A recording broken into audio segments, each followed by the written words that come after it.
नमस्कार मित्रों, अपने बीच भारतीय जनता पार्टी के माननीय राष्ट्रीय प्रवक्ता डॉक्टर संबित पात्रा जी आपको संबोधित करेंगे।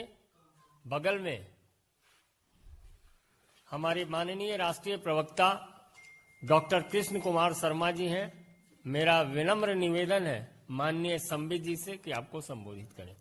धन्यवाद संजय मयूख जी, धन्यवाद के शर्मा जी, और आप सभी को बहुत बहुत नमन और धन्यवाद कि एक छोटे से नोटिस के अंदर आप लोग आज इस महत्वपूर्ण प्रेस कॉन्फ्रेंस के लिए उपलब्ध हुए। बंधुगण, आज का जो प्रेस कॉन्फ्रेंस है, जो प्रेस वार्ता है, उसका शीर्षक है राहुल, रिहाना और रैकेट। राहुल गांधी कौन है बताने की आवश्यकता नहीं है। 2 दिन से कुछ लोग हम में से जान गए हैं कि रिहाना भी कौन है, परसों तक नहीं जानते थे बहुत लोग। और रैकेट, ये रैकेट बहुत महत्वपूर्ण है। भारत के खिलाफ जो प्रोपेगेंडा बहुत पहले से अनेकों विषयों पे चलता आ रहा है, उसे हमने रैकेट का नाम दिया है, और आज उसी रैकेट को लेकर यह प्रेस कॉन्फ्रेंस हो रहा है। अभी चंद मिनटों पहले राहुल गांधी ने भी प्रेस कॉन्फ्रेंस किया और अपने उसी अपरिपक्वता, इमेच्योरिटी का परिचय राहुल गांधी जी ने पूरे हिंदुस्तान के सामने रखा। कहीं ना कहीं पुनः किसान बंधुओं के कंधे पर बंदूक रख के अपनी राजनीतिक रोटी सेकने की कोशिश राहुल गांधी जी ने की, और साथ ही साथ पुनः किसानों के माध्यम से लोगों को भड़काने का जो प्रयत्न राहुल गांधी ने कहा और किया, वो आज हमने देखा है।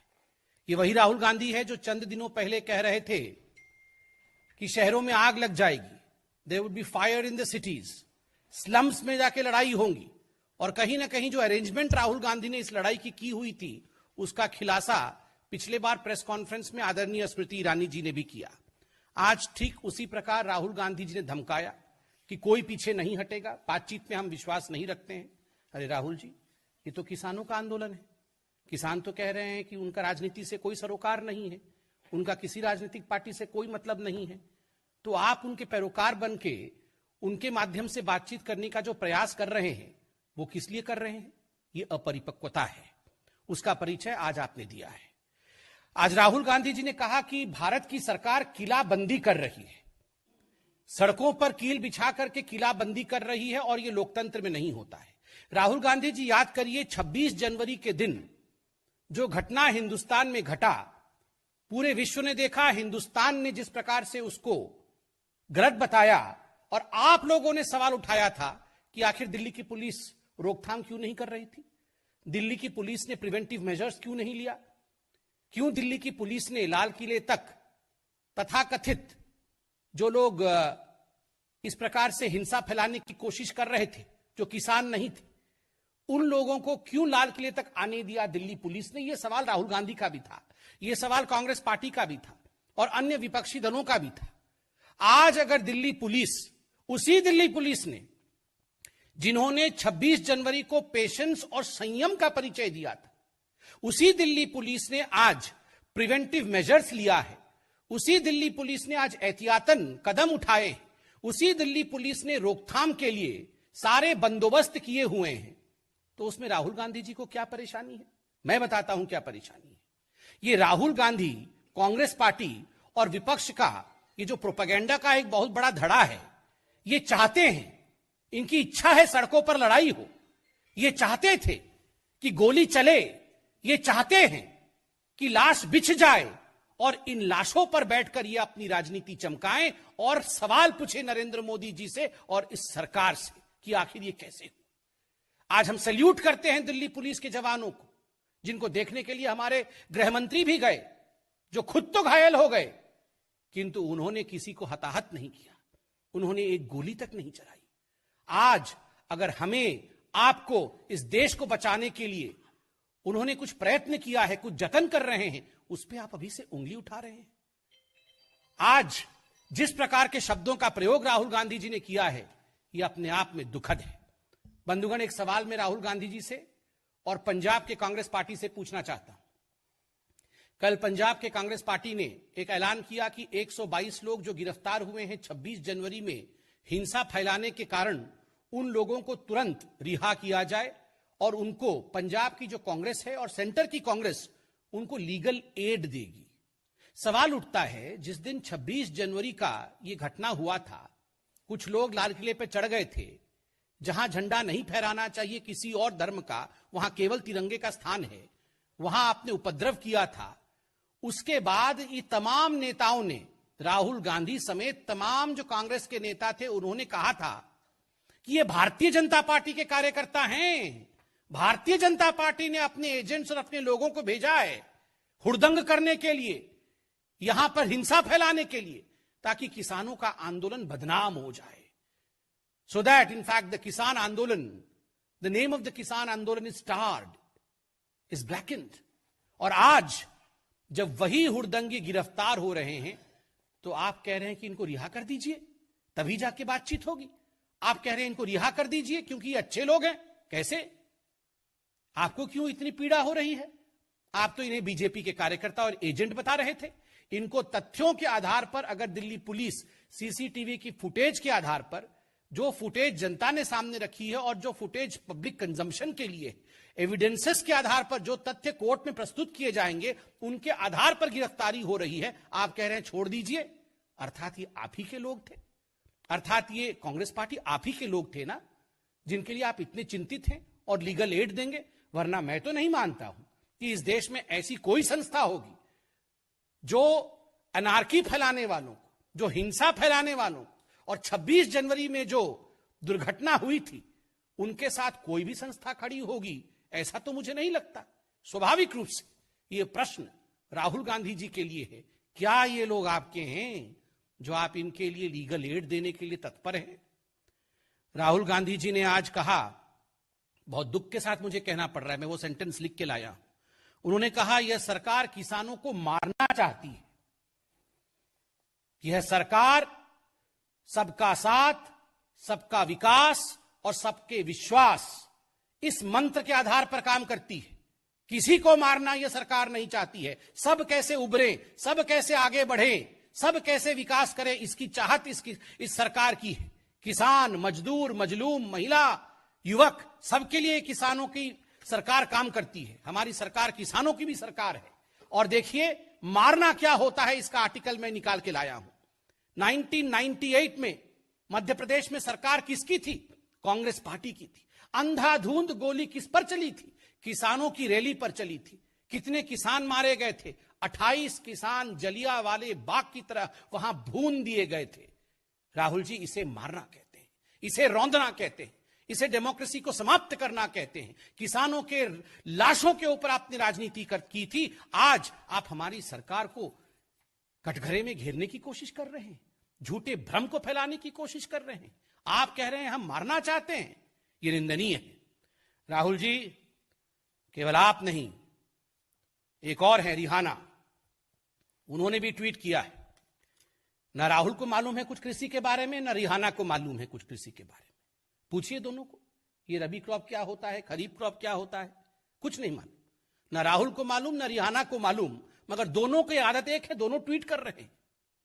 आप बताइए कहां थे ये लोग जब महात्मा गांधी के स्टैच्यू को कैलिफोर्निया के अंदर अभी चंद दिनों पहले डेसिक्रेट किया गया। महात्मा गांधी हमारे राष्ट्रपिता हैं, और केवल भारतवर्ष के राष्ट्रपिता नहीं है। महात्मा गांधी पूरे विश्व के द अपोस्टल ऑफ पीस हैं, शांति दूत है पूरे विश्व के लिए। जब उनके धड़ को अलग कर दिया जाता है कैलिफोर्निया में, उनके स्टैच्यू के धड़ को, तो कोई भी इनमें से जो आज ट्वीट कर रहे हैं, जो इंटरनेशनल फिगर बने हुए हैं, उनमें से किसी ने ट्वीट किया? किसी ने ट्वीट नहीं किया। जब 84 के दंगे हुए, इनमें से किसी ने ट्वीट किया? हो सकता है उनका जन्म नहीं हुआ हो, मगर इनके जो इकोसिस्टम के लोग हैं, इनमें से किसी ने ट्वीट किया? किसी ने ट्वीट नहीं किया।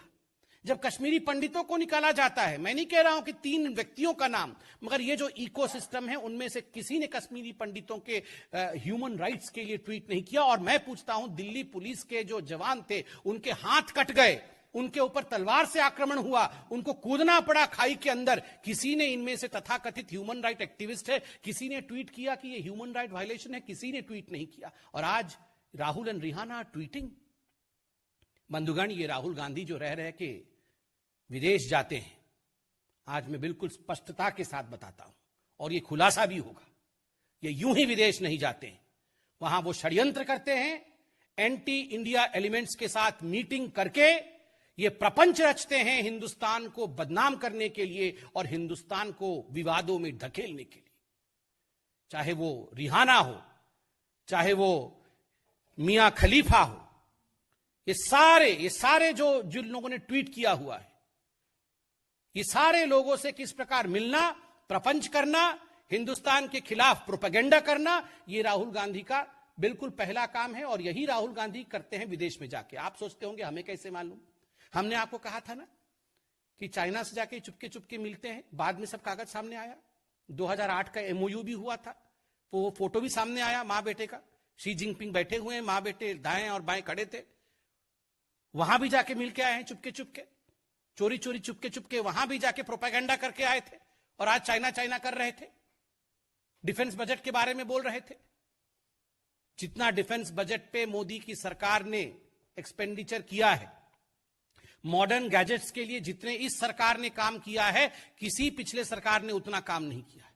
10 वर्षों तक राफेल को आपने टाल के रखा। आज हमने बेंगलोर के एरो शो में राफेल को देखा, गरजते हुए देखा है। राहुल गांधी, आपने देखा आज राफेल को? आपने देखा नहीं, आपने केवल पीसी करके हिंदुस्तान की मनोबल को नीचे करने की कोशिश की है। बंधुगण, जो लोग प्रोपेगेंडा करने की कोशिश कर रहे हैं, उन्हें हिंदुस्तान के लोकतंत्र के विषय में जानना होगा। India is a democratic country.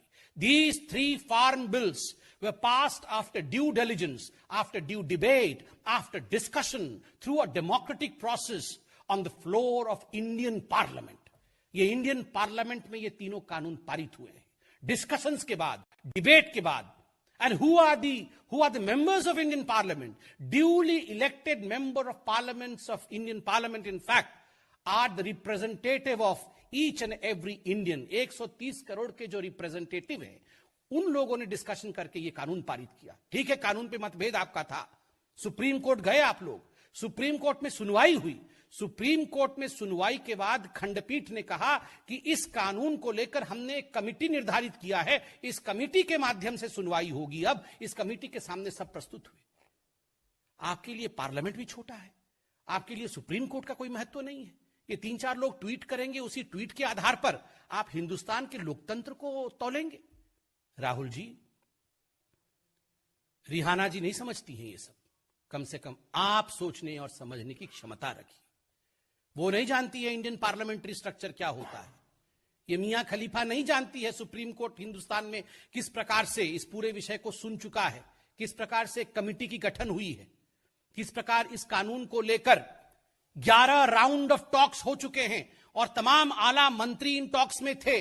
प्रधानमंत्री जी ने ऑल पार्टी मीटिंग में 3 दिन पहले किस प्रकार का फिर से इस विषय का पुनरावृत्ति की कि I am just a phone call away. यह होता है लोकतंत्र. इसलिए इंडिया अगेंस्ट प्रोपेगेंडा, जो आज पूरा भारतवर्ष कह रहा है और आज हम भी कह रहे हैं कि इस प्रकार के झूठे अपवाद, इस प्रकार के झूठे प्रोपेगेंडा से हम सबको बचने की आवश्यकता है. और जो मेन स्ट्रीम पॉलिटिकल पार्टीज के नेता हैं जैसे राहुल गांधी, इस प्रकार की भ्रम फैलाने की कोशिश वो ना करें. बहुत बहुत धन्यवाद. कोई प्रश्न हो तो आप. Yes ma'am. Vineet.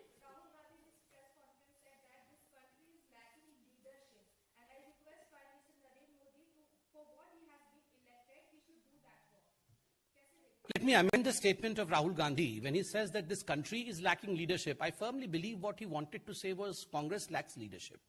This country has leadership. And the people of this country have duly elected a leader called Narendra Modi as their Prime Minister. And I'm proud to state that Narendra Modi ji is not just the leader of India. In fact, in surveys after surveys, it has been aptly proved that Mr. Modi is a global leader today, and almost all the leaders of the world, in fact, have accepted him as a global leader. So Rahul Gandhi needs to introspect. He needs to find a leader for the Congress party or become the president of the Congress party first. Vineet.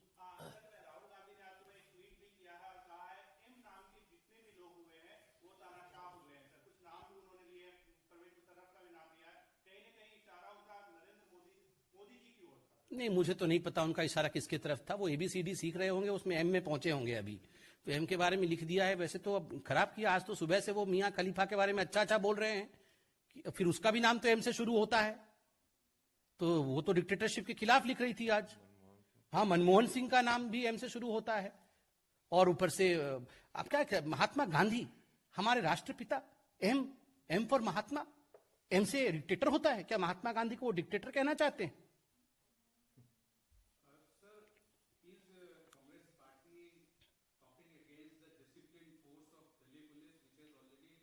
400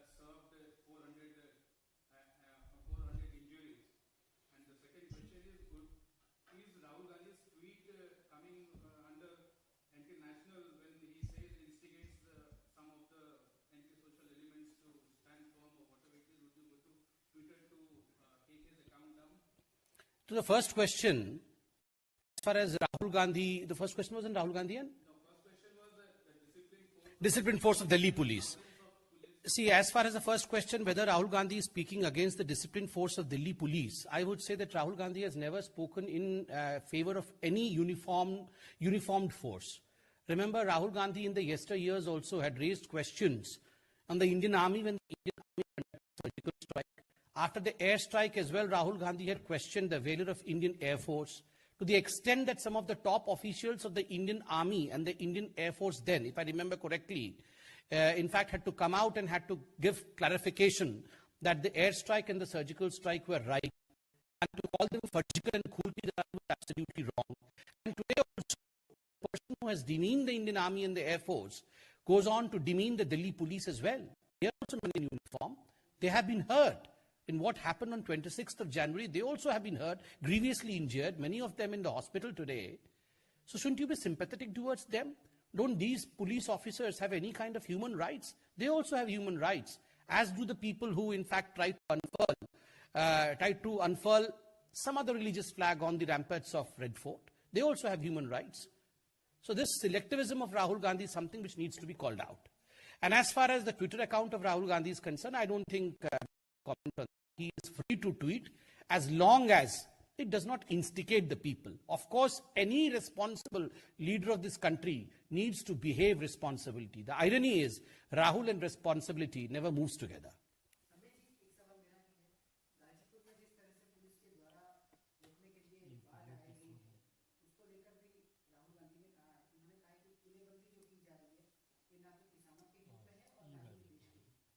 नहीं, इस पे तो मैंने press conference के आरंभ में ही कहा। किलेबंदी के बारे में राहुल गांधी कहते हैं, देखिए किलाबंदी किसी किसान के लिए नहीं हुआ है, उपद्रवियों के लिए किलाबंदी हुआ है, और खुद किसानों ने भी माना है और ऑपोजिशन पार्टीज ने भी कहा है कि कुछ अवांछित तत्व बीच में घुस गए। अगर अवांछित तत्व कुछ अनटोवर्ड इंसिडेंट करने का प्रयास करे, उसके लिए रोकथाम करना ये दिल्ली पुलिस का कर्तव्य है, वो अपना कर्तव्य निर्वहन कर रही है। इस पर किसी प्रकार से पुलिस के ऊपर आक्षेप उठाना ये उचित नहीं होगा। धन्यवाद।